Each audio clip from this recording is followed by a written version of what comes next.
Donc moi je suis Chloé Liard, je suis directrice des opérations et du développement du coup chez Réseau Vrac et Réemploi.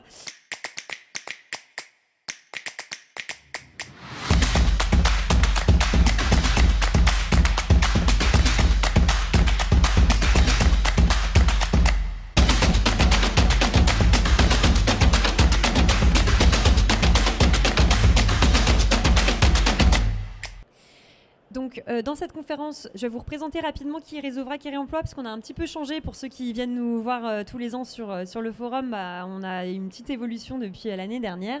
Ensuite, on parlera de la situation économique du marché du vrac.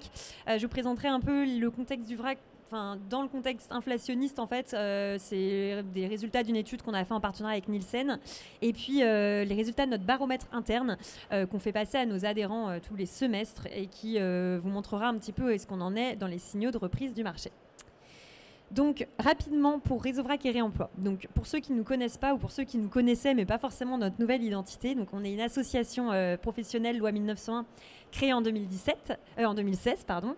Aujourd'hui, on a à peu près 10 salariés, 15 administrateurs. On est dans 16 pays avec plus de 1000 adhérents, mais bon, globalement, on est surtout en France quand même. Et en fait, la récente évolution, c'est qu'en mai 2023, là, on a fusionné avec une autre association qui s'appelait Réseau Consigne. Et donc, on est devenu Réseau Vrac et Réemploi. Donc aujourd'hui, on n'agit plus uniquement sur le marché des professionnels du vrac. On va également avoir tout le secteur du réemploi, et de la consigne et du lavage, etc. Donc nos missions, eh bien, c'est sécuriser les pratiques des professionnels, donc à la fois du vrac et du réemploi, rendre le vrac et le réemploi disponibles sur tout le territoire, sur la plus large offre de produits possible, et bien sûr que ça soit viable d'un point de vue économique, mais aussi que ça soit vertueux sur le plan environnemental et social pour ne pas déplacer les problèmes. Et voilà, et quand on voit un petit peu nos missions, du coup on a toujours les mêmes depuis le départ. Ça reste, même si on a intégré le secteur du réemploi, ça reste structuré, développé et promouvoir, encourager le développement du vrac et du réemploi via des actions de lobbying, des formations métiers, également de la mise en réseau d'acteurs. On a notre propre salon professionnel, mais je vous en retoucherai un petit mot à la fin. Et enfin, encourager, ça passe par les citoyens, les collectivités, les journalistes, enfin toute la sphère qui peut nous aider à la fois mieux parler du vrac et du réemploi et puis aussi comprendre les bénéfices de ces nouveaux modes de consommation. Donc on en arrive à la première partie sur le diagnostic économique du marché du vrac. On va refaire un petit point contexte. Déjà, se rappeler bien ce que c'est le vrac. Donc on parle ça a été défini par la loi AGEC. Et donc on définit aujourd'hui le vrac. C'est le seul pays au monde qui a une définition officielle de la vente en vrac, la France. Et donc on parle d'un mode de consommation. Donc c'est des produits présentés sans emballage au consommateur. Il peut en choisir la quantité qu'il désire et dans un emballage réemployable ou réutilisable. Donc c'est vraiment les trois choses qui font que le vrac est différent d'un modèle de consigne, réemploi, du refill ou bien d'un mode de pick and mix où on pourrait choisir la quantité mais pas forcément avec un contenant réemployable ou réutilisable. Le marché, comme vous pouvez le voir, il était en hyper-croissance jusqu'en 2021, à 1,2 milliard.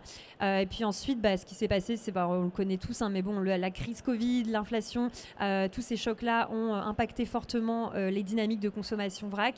Et donc, en 2022, on observe un décrochage où le marché est retombé à 850 millions d'euros. Mais on est assez positif sur le fait que d'ici 2025, on retrouvera les niveaux d'avant-crise, mais on a perdu quelques années, comme du coup, vous pouvez le voir, malheureusement. Mais voilà, il y a des signes de reprise qui nous permettent d'être assez optimistes sur le fait que, en 2025, on sera à nouveau sur les chiffres sur lesquels on était en 2021. Sur la consommation, donc on a 31% des Français qui consommaient vrac en 2021. Ce chiffre, il était de 40% en 2019. Donc vous voyez, il y a eu quand même un sérieux décrochage lié à toutes les raisons qu'on connaît, je ne reviens pas dessus. Et c'est 45% de ces acheteurs-là qui achètent vrac au moins une fois par mois, donc qui sont des consommateurs réguliers. On est plutôt sur des tickets à 8 euros sur les acheteurs non réguliers et plutôt à 9,50 € sur des consommateurs réguliers. Les consommateurs vrac, ils privilégient quand même les circuits de distribution classiques, grande distribution pour faire leurs achats en vrac. C'est assez logique parce qu'au final, quand même les magasins qui sont les plus fréquentés par tous les Français. En deuxième, on retrouve les magasins bio et en troisième, les spécialistes vrac. Et puis pour le reste, c'est plutôt anecdotique, c'est des circuits d'achat qui sont beaucoup moins privilégiés. Par contre, si on regarde les consommateurs réguliers, eux, ils vont plutôt avoir les magasins bio et les magasins vrac en premier circuit d'achat VS la grande distribution. Donc le consommateur non régulier, il achète de temps en temps, on va le voir après, mais non, c'est encore une autre slide. Mais bon, vous allez voir qu'ils achètent plutôt des noix, des fruits secs, etc. Enfin, des petites choses qui sont un peu plus dans les têtes du consommateur qui n'a pas l'habitude d'acheter vrac quand ils vont y aller. Mais globalement, le consommateur régulier, il va vouloir une offre en fait beaucoup plus développée qu'on ne retrouve pas forcément en grande distribution. Donc, il va aller en magasin bio, en magasin vrac pour ça. Et sur la raison principale de l'achat, là, c'est vraiment la force du vrac. Et c'est très intéressant que ça ressorte comme première raison. En fait, avant de penser à la réduction des emballages, le consommateur vrac, il souhaite choisir la quantité. Donc c'est vraiment l'atout du vrac et c'est ce qui le différencie de n'importe quel autre mode de consommation de toute façon. C'est le fait de pouvoir acheter la juste quantité. Si on veut acheter 3 amandes, on peut acheter littéralement 3 amandes en vrac. Et puis la deuxième raison qui est assez logique et puis qui revient souvent, c'est pour réduire les déchets d'emballage. Et ça, c'est pareil, ça va s'inverser si on regarde le consommateur régulier et le consommateur occasionnel. C'est-à-dire que là, le consommateur occasionnel, il achète vrac quand il a besoin d'acheter la quantité dont il a besoin. Un consommateur plus régulier, lui, il va plutôt le faire dans une optique de réduction des déchets. Mais encore une fois, ça fait sens parce que c'est des personnes assez engagées et donc ils ont envie d'être jusqu'au boutiste dans la démarche et donc d'avoir un produit qui a l'impact le plus vertueux possible sur l'environnement. Voilà, donc c'était ça la slide dont je parlais précédemment. Le top en fait des produits achetés en vrac, souvent c'est des fruits oléagineux, des fruits secs et des légumineuses. Puis ensuite il y a les graines, le riz, les céréales, les pâtes. Bon, en fait des produits alimentaires secs qui sont faciles à prendre au service et puis faciles à conserver chez soi. Et sur le non alimentaire, on va retrouver le liquide vaisselle, les produits de nettoyage pour la maison, la lessive. Voilà, mais c'est déjà un petit peu moins consommé, même si cette proportion commence à augmenter dans tout ce qui est détergence. Quand on regarde en fait ce que veulent les consommateurs, on se rend compte qu'il y a une vraie opportunité pour le vrac parce qu'en fait, ils souhaitent 62%, donc une large majorité, souhaitent plus de produits en vrac dans leur magasin. Ça monte à 84% pour les personnes qui sont des acheteurs réguliers. Et quand on leur demande quel type de produit, c'est principalement de l'épicerie, de l'entretien, suivi de l'hygiène beauté et aussi les produits pour animaux qui reviennent souvent. Mais c'est un secteur qui se développe pas mal en vrac et qui marche plutôt bien. Donc en fait, le consommateur, c'est pas qu'il veut pas vraiment acheter vrac, c'est simplement que y a des freins qui subsistent. Mais s'ils avaient la possibilité, en fait, ils aimeraient pouvoir faire davantage leurs courses en vrac. Et justement, quand on regarde ces freins, on voit ce qui ressort souvent, c'est le prix. Bien sûr, le vrac souffre d'une image chère. En fait, c'est pas forcément le cas, mais c'est vrai que comme les produits vrac sont souvent dans les magasins bio ou des produits bio, forcément, si on le compare avec un produit conventionnel, oui, il va être plus cher. Et puis après, il y a des craintes sur l'hygiène, sur la praticité. C'est pas pratique, il faut que j'emmène tous mes bocaux. Et puis sur l'offre aussi, les marques ne sont pas disponibles. Les marques que j'ai l'habitude d'acheter ne sont pas disponibles. Donc on va retrouver ce type de frein. Et il y a aussi l'offre, il n'y a pas assez de vrac dans mon magasin. Et on en revient aux 62% qui espèrent avoir plus de vrac en fait, dans leur commerce. Il y a aussi que si en fait, la seule offre à disposition, c'est un rayon où il y a un silo avec du riz, un silo avec des amandes et un silo avec des noix de cajou, on ne va pas aller très loin dans ses courses. Donc ça ne donne pas envie d'acheter vrac. Donc il y a aussi le côté... Très certainement que développer l'offre de vrac va stimuler aussi la demande du consommateur qui trouvera ça plus logique et qui pourra faire davantage ses courses en vrac. Mais bon, on voit quand même qu'il y a les freins du prix et de l'hygiène qui sont également à lever et ça, c'est des choses qui sont bien à avoir en tête. Enfin, dernière chose sur un peu le profil consommateur et puis après on rentrera dans le côté un petit peu plus conjoncturel. Donc, ce qui est intéressant dans le vrac, c'est qu'à la différence d'autres marchés de consommation, ça peut toucher vraiment tout le monde. Parce qu'en fait, chacun a un petit peu ses raisons d'aller au vrac. On a vu les 2 raisons d'achat, le choix de la quantité et la réduction des emballages. Mais après, au global, on peut typiquement acheter tout ce qu'on veut en vrac. En fait, c'est un mode de distribution, c'est pas une typologie de produit. Donc en fait, on va retrouver chez les acheteurs de vrac beaucoup de gens qui sont aussi très adeptes du bio, du local, des personnes qui vont être plutôt orientées régime, d'autres qui vont avoir la conscience animale, des esthètes. Là, on retrouve la plus faible proportion de consommateurs de vrac, c'est dans ceux qui aiment manger vite fait. Logique, parce que pour le coup, le vrac, ça demande un peu plus de temps, à la fois pour faire ses courses et à la fois, c'est des produits bruts qu'on va devoir cuisiner. Donc chez ces personnes-là, c'est sûr que le vrac ça va être un petit peu plus compliqué. Mais on voit que sur tout le reste, finalement, on est dans les proportions nationales. Donc, le vrac peut vraiment toucher tout type de consommateurs et il n'y a pas vraiment de frein pour développer ce mode de consommation. Voilà, donc ça c'était pour le contexte consommateur. Maintenant, je vais vous présenter les résultats d'une étude qu'on a fait en partenariat avec Nielsen qui explique un petit peu où se situe le vrac dans ce contexte inflationniste. Donc, comme on le sait, il y a une forte inflation qui a débuté, qui a commencé en 2021, mais qui a vraiment explosé en 2022. Et donc là, vous voyez, c'est des typologies de foyers français par rapport à l'inflation. Donc, on a les contraints, les fragilisés, les prudents et les préservés. Et donc, ce qu'on peut voir, c'est que vraiment, il y a une énorme différence entre 2021 et 2022, avec une proportion de fragilisés qui a quasiment doublé, en fait, comme on peut le voir sur ce graphique, avec, en comparaison des préservés, la proportion a énormément baissé.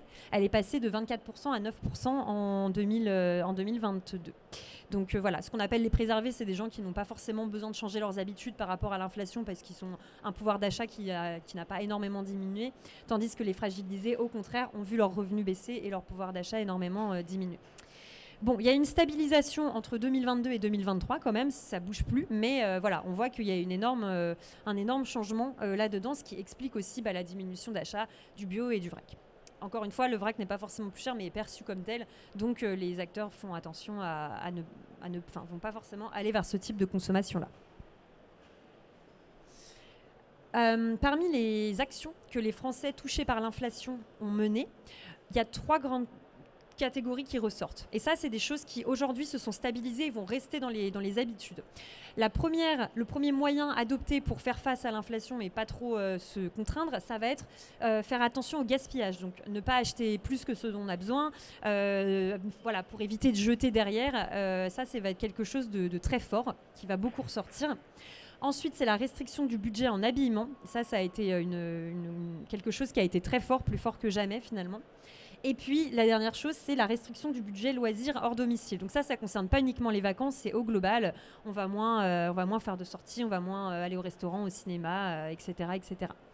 Voilà. Et ça, c'est des choses qui sont durables et qui risquent de rester installées un bon moment dans les habitudes. Mais l'idée, c'est... Et donc, les Français, il y en a 25% qui limitent les dépenses de nourriture et autres produits alimentaires essentiels. Donc, quand même, c'est quelque chose qu'on essaye d'éviter de limiter. On va d'abord rogner sur l'habillement ou les loisirs et faire attention à ne pas gaspiller avant d'acheter vraiment moins ou moins cher. Mais après, on va voir qu'il y a quand même des stratégies qui sont adoptées à ce niveau-là.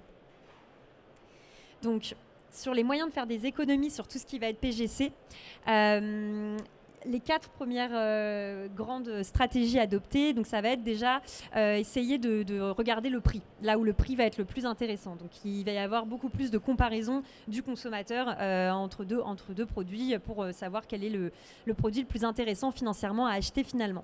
À ce niveau-là, on remarque que les MDD s'en sont bien sortis, donc les marques de distributeurs ont été souvent privilégiées à une marque nationale et voilà, ils ont pris 1,8 points de marché l'année dernière.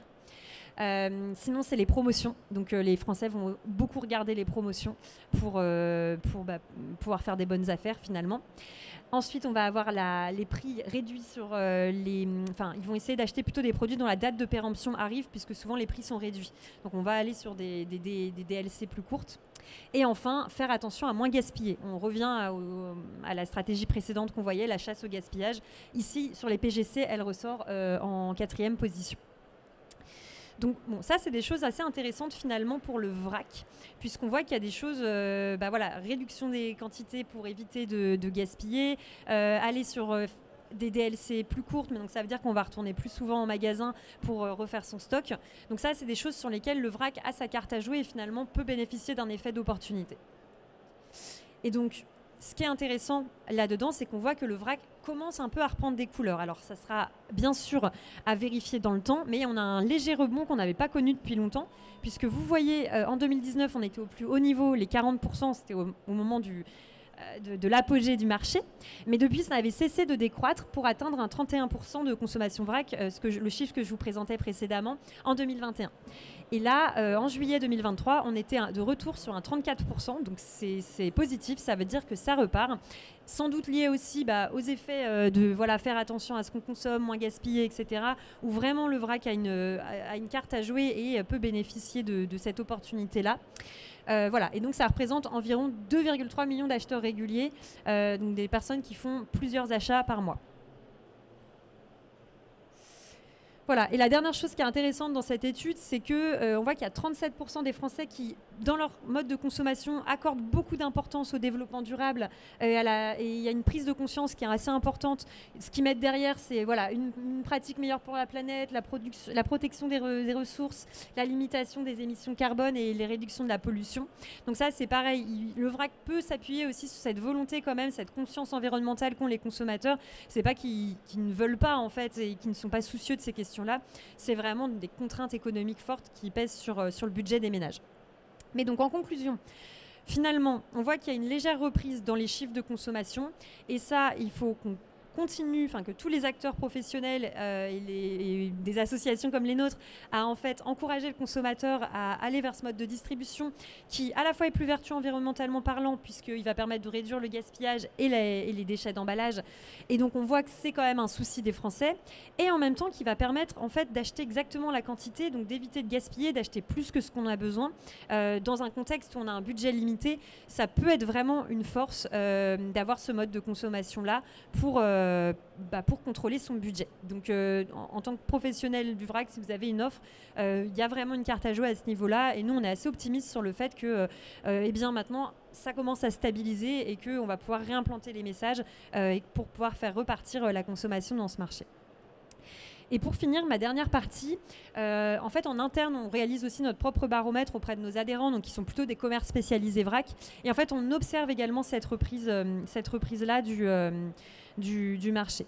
Un dernier petit point quand même que je voulais souligner par rapport à la slide précédente, c'est que même si il y a cette opportunité-là, on voit que la contrainte prix, elle reste très très importante. Donc, il va falloir faire attention quand même à ce que l'offre vrac à produit égal ne soit jamais plus élevée que le prix emballé. Ça, c'est un prérequis vraiment essentiel si on veut que le vrac marche et puisse intéresser le consommateur. Sinon, ils n'iront pas. Donc concernant notre baromètre, ce qu'on voit donc, par rapport aux réponses qu'on a eues donc, de nos commerçants vrac, c'est que donc, sur la période janvier-mai 2023 par rapport à la période janvier-mai 2022, qui était vraiment le dur de la crise pour les commerces spécialisés vrac, on voit qu'en fait la plupart ont augmenté leur chiffre d'affaires et très peu l'ont baissé en fait, seulement 13%. Donc ça c'est positif parce qu'auparavant on était vraiment sur quasiment une baisse pour tout le monde. Donc voilà, même si ils étaient 80% à avoir vu leur chiffre d'affaires baisser l'année précédente. Donc c'est bien, il y a enfin une stabilisation et une augmentation. On a fini la spirale infernale de descente. Voilà, maintenant ça stabilise, ça repart doucement. Sur les moyennes de variation, c'était autour de 32% chez ceux qui connaissaient une augmentation du chiffre d'affaires. Et sur la baisse, pour les 13% qui baissent, c'était plutôt une moyenne à 25%. Et donc les perspectives sont assez optimistes pour l'atterrissage de l'année, puisque donc ils sont 41% à penser qu'ils allaient avoir un chiffre d'affaires 2023 plus haut que 2022, et 50% qui pensent avoir un chiffre d'affaires stable. Voilà, et seuls 9% qui vont baisser par rapport à l'année précédente. Et si on regarde les commerces les plus anciens, donc ceux qui ont 3 ans ou plus, parce que je rappelle, la filière vrac, c'est une filière très jeune, donc il y a encore beaucoup de nouveaux commerces, donc c'est toujours un petit peu difficile de faire des analyses dessus parce qu'en fait, ils sont tout jeunes, donc d'une année à l'autre, ça reste très variable. Mais donc chez les plus anciens, ceux qui ont 3 ans ou plus d'ouverture, eux, ils sont un tout petit peu plus mesurés, on est plus sur une stabilisation globale, mais encore une fois, très peu de baisse par rapport à l'année précédente. Et quelque chose qui est vraiment très positif, c'est que la fréquentation repart. Ça, c'est aussi lié à ce qu'on a pu voir dans les chiffres de Nielsen précédemment. Mais voilà, on est aussi sur des personnes qui vont faire des courses plus régulièrement parce qu'ils sont à la recherche de la promotion ou de la DLC plus courte. Donc forcément, il va y avoir des visites plus fréquentes des commerces. Donc il y a 58% qui constatent une augmentation sur la période janvier-mai 2023. C'était notre période d'étude là, pour ce dernier baromètre. et voilà, une baisse encore pour un quart d'entre eux. Mais globalement, ça, c'est vraiment un chiffre très positif parce que c'était vraiment la baisse de fréquentation qui avait entraîné la crise des commerces vrac. Ceux qui venaient continuaient à peu près à avoir un panier moyen stable, mais par contre, il y avait vraiment eu une perte de consommateurs. Or là, visiblement, ils reviennent, donc c'est extrêmement positif. Et sur le panier moyen, on est également sur une hausse, mais bon, à nuancer parce qu'il y a l'inflation aussi sur la période, donc bon, bah forcément, les prix au global ont augmenté. Donc si le panier moyen est stabilisé, ça ne veut pas dire qu'il y ait forcément eu en réalité plus d'achats qui ont été faits. Mais à minima, c'est quand même stabilisé. Voilà. Et puis, dernière chose, c'est que les commerces, ils sont assez optimistes. Ils sont 87% à penser que leur commerce va rester ouvert en 2023. On n'était encore une fois pas du tout sur ces chiffres-là l'année précédente, fin 2022. Non, ça, c'était fin 2022, c'était bien, c'était 86% à rester ouvert, donc on voit qu'on stabilise. Mais quand on avait fait le baromètre début 2022, on était plutôt sur quasiment la moitié des commerces qui s'inquiétaient de ne pas forcément pouvoir se maintenir. Et en effet, il y a eu énormément de fermetures cette année-là. Mais là, ça y est, on est sur une stabilisation. Malheureusement, on a fait face à de nombreuses fermetures, mais aujourd'hui, on voit que ceux qui ont pu rester ouverts tiennent le choc et vont continuer à être présents. Et enfin, l'indice de confiance, donc c'est très positif, là, il reprend des couleurs. Ils sont 68% à avoir un indice de confiance supérieur à 5 quand on leur demande quel est leur degré de confiance dans l'avenir. C'était pareil, pas du tout ces chiffres-là précédemment. Seuls 17% a un indice de confiance inférieur à 5 et puis le reste est à 5. L'année dernière, voilà, on était plutôt sur 36% qui indiquaient un indice de confiance inférieur à 5. Aujourd'hui, ils ne sont plus que 17%. Donc on voit que de plus en plus, les commerçants vrac qui reprennent confiance en l'avenir et ils le voient en fait à travers la fréquentation qui reprend que finalement leur commerce va pouvoir se maintenir et il y a toujours une appétence des Français pour le vrac. C'était plus une baisse passagère liée à tout ce contexte qui a ébranlé tout le monde et tous les modes de consommation. Voilà, donc on est assez optimiste pour la suite. Maintenant, ce qu'il faut quand même voir, c'est que ça reste fragile. Voilà, les 34% de consommation au mois de juillet, à voir si ça se stabilise dans le temps. Tous ces chiffres-là sur les commerces qui commencent à se maintenir, à voir leur chiffre d'affaires repartir, leur fréquentation augmenter, ça nécessite aussi d'être mis à l'épreuve du temps. Mais on voit que par rapport à l'année dernière, au même moment quand on était ici au dernier NatExpo, on n'avait pas du tout des chiffres aussi optimistes. Là, on est sur quelque chose de beaucoup plus positif et avec les opportunités précédemment citées.